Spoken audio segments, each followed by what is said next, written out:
So, as you rightly pointed out, last week Sunday, I had call in the morning, early morning, from Phyllis, giving the indication that as part of the voter transfer, she had just been informed that there was some altercation at the Electoral Commission office. And it has to do with the fact that the two political parties have established a protocol with the police. And the basis of the protocol is that people should not be permitted to join queues. So what the political parties were doing during the voter registration is that at dawn, they will send their supporters to join the queues as though they are coming to register. So later on, when persons who are desirous of registering come, then you leave the queue and allow the person so as to facilitate the quick registration of the person. But this time around, the police met the two parties and said, as by reason of the voter transfer, there shouldn't be that arrangement. Then at dawn, that's around 5 a.m., Hawa Kumsin's son led a group of thugs to say that, look, notwithstanding the protocol, they will go ahead and form the queues. So it brought a whole lot of issues. Some people were injured in the process. So Philip then called me and said, look, she had reason to believe that they want to transfer the persons to Greater Accra Regional Police. And so she needed a lawyer to accompany them. So quickly I had to make some calls that would enable a lawyer to go there to assist. So I remember calling, the closest lawyer I had was in Ododododio, which is so closer to the police headquarters, the regional police. So the person was with them. Back and forth, everything was done. Then later, Phyllis herself called and said, look, the police have invited me that I was in possession of a gun. But then I have the license that was given to me in January this year. So it's a licensed gun. In fact, they took her fingerprints and everything. So she then took the gun together with the license to the Kaswa police. Lo and behold, professional as the Kaswa police were, when they saw the details of the license and others, they basically asked her to go. I mean, self-recognizance bail, knowing who she is within the vicinity. So that was it. So Monday, Tuesday, Wednesday, Thursday, after we left Atoforsin's matter, just when I was about to sit in my car, then she called me that our party supporter that was injured, Osman, they are bringing him to the court. So quickly, I put on my wig and gown and rushed to the court, I think Criminal Court 1. Then the judge came, blah, blah, blah. So the police just came and said, the Attorney General, they came and said, look, this young man, he had been in detention. By the 48-hour rule, they are bringing him to court. So I even applied for bail and told the judge that, oh, Phyllis is here. She can be the surety for him. The judge said, well, it's too early in the day, so she will remand him for 2 weeks. So that's what happened.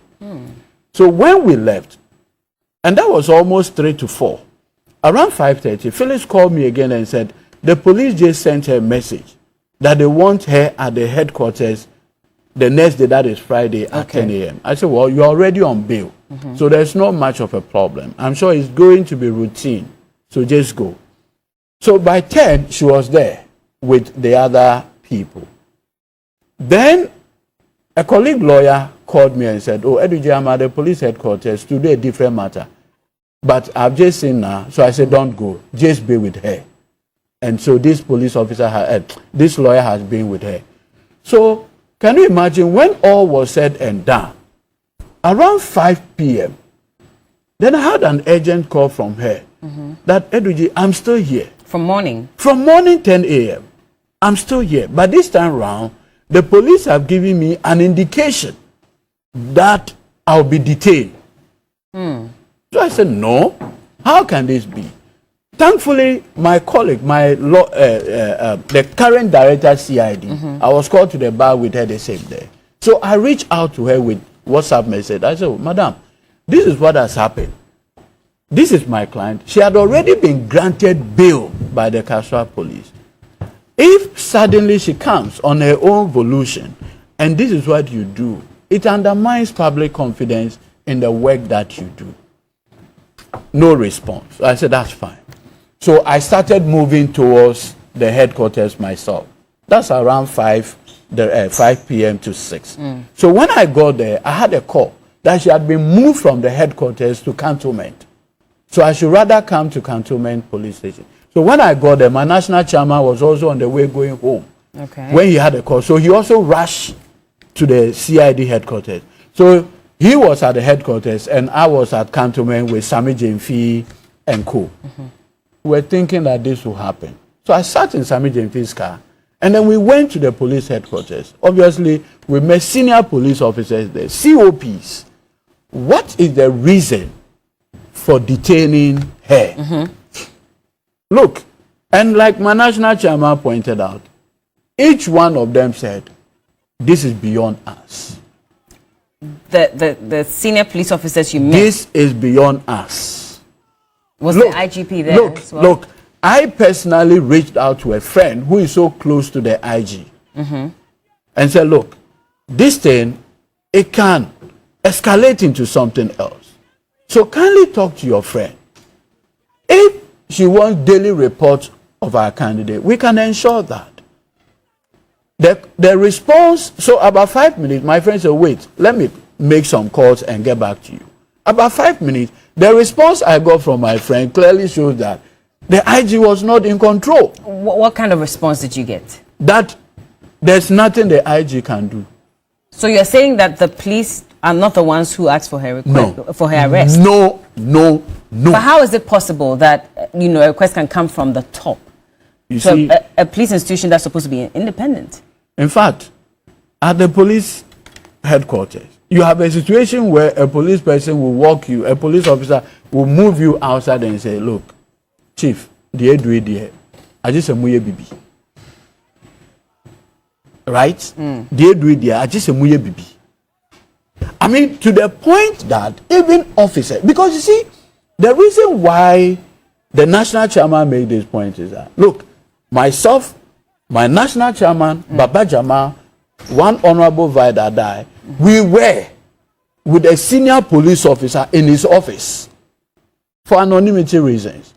He was handicapped. My national chairman stayed there not less than 4 hours. No word. No word. We make all the calls. Like I told you, I work with police officers. Nobody. In fact, to the point that when we got to Cantonment Police office, I personally went to one of the officers and said, I'm begging, permit me to just have a look at her and just speak to her. They had to make calls whether I should be permitted to go. When legally you are allowed to. In fact, so I remember my senior Larik Bevlolate came. Then he asked the police officer, what is happening?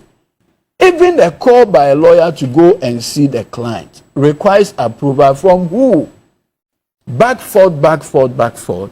The regional police commander himself came and said he wasn't well, but when he heard it, he had to rush to this place. And that he is not aware of what is happening. Yes. The regional commander was not aware that she had been detained. The regional police commander, I was with him. Wow. Throughout. I was with him. In fact, we were pepper sprayed, tear gas, and so we're all like coughing here and there. I'm sure they didn't know that the regional police commander was with us. And so he also got affected by the tear gas. So you could see the tears coming out. And so I remember Mr. Tutubi Kwachi saying, you see, your own people have tear gas you as well. And then we all, kind of laughed. But we stayed there up to after 12 midnight. After 12 midnight. In fact, we had to even give the indication that, Nakoyo, she has a young baby. So like a nursing mother. And so at least they should treat her with some, it's like she's not committed any crime, quote unquote, for, they kept her in cells.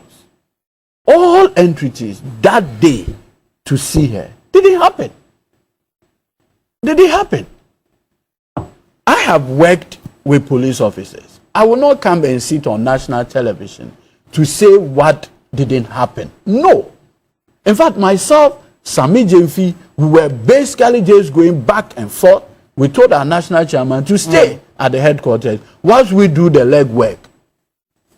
My Deputy General Secretary, Mustafa Gbandi, we were all over. Madam Marietta, Larry Bevrolate, Mr. Totobi Kwachi. All these people were there. And you could not get anybody to give you any explanation. Now, subsequent to the massing up of our party supporters at the cantonment police, I have seen subsequently that the police have issued a statement. And what is the basis of the police statement? The police say they arrested her for unlawful transfer. Yeah. That's an afterthought. How is it an afterthought? Complete afterthought, Bella. The reason why I'm saying it's a complete afterthought is that on Friday, right, they called the senior police officer who issued the license to her to come. She came and confirmed that I, so and so person, issued this license on and took her fingerprints. Her fingerprints were all taken and there's a document attached. So away from this issue of unlawful transfer, now Bella, our candidate was in the car, the car Honda CRV, yes, with a gun. So when our Deputy General Secretary Mustafa Gbande came, Mustafa then asked her to join her in the car to the registration center. So where is the transfer? Why did she need a gun at the registration center? No. I mean, the laws of this country permits you to carry a gun. I understand, but why did she think she needed a gun at that particular moment? No. She was now going to the registration. Even at this point, they were no longer registering. It was a transfer vote, which is what a lot of people are asking that. So did she really need to have a gun? No. I mean, just having a gun, she didn't use it. It was in her car. We understand. So it's possibly this is a gun that has always been in her car for security, personal security. So it's not as if she specifically carried it there because of fear of being attacked. I'll tell you something. Possibly the fear, because you see, our candidate has been under attack from Hawa Kumsi not once, not twice. In fact, our constituency secretary, he's late now, was so badly assaulted by Hawa Kumsi's staffs until he died. And these are matters of public record. In fact, the videos are there. Tuareg, until he died. You remember, in the 2020 voter registration exercise, you saw how Madam Hawa Kumsin discharged firearm in a crowd of voters. Regrettably, when she did that, she was never even put under detention for even an hour.